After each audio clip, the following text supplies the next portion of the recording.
6 అడుగుల అందగాడు 2 అంగుళాలు సిగరెట్కి బానిసయ్యి దాన్ని అది చెప్పినట్లు వింటున్నటువంటి ఈడు ఎవడకు బానిసయ్యాడు?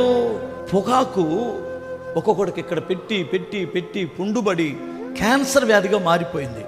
ఆ భార్య ఎన్నిసార్లు ఏడ్చుంటుందో, నీ కంపుకు తట్టుకోలేకపోతున్నా, నీకు దండం పెడతాను, అది తీసేవయ్యా అంటే ఎంతమందిని ఏడిపిస్తాడో వినాలి మీరు జాగ్రత్తగా. ఖైనీ డబ్బాకి బానిసైపోయాడు వీడు.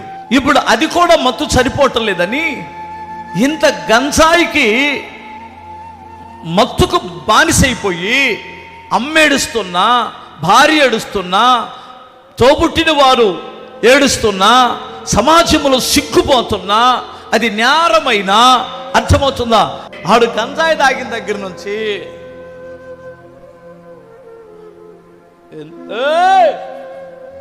అమ్మ మీద ఎగబడతాడు. ఒక ఆమె వచ్చింది నా దగ్గరికి, అదేంటో దాంట్లో వేసుకొని పీలుస్తాడంటాడు, గుడ్లో వేసుకొని వాడు నా ఇంట్లో ఉంటే మేము భయపడుతున్నామయ్యా, నా కూతురు నా ఇంట్లో ఉంచలేకపోతున్నాను, ఎందుకంటే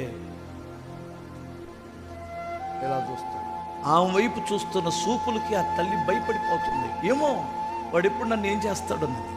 నిన్ను అపవిత్రపరిచేది ఏదో దానికి బానిసయ్యావు. ఆ బానిసత్వము నుండి పోలీసులు ఇడిపించగలరా? చట్టాలు ఇడిపించగలవా? పెద్ద మనుషులు ఇడిపించగలరా? ఇంకా ఎవరైనా ఉన్నారా? ఒకసారి మీరు ఆలోచించాలి.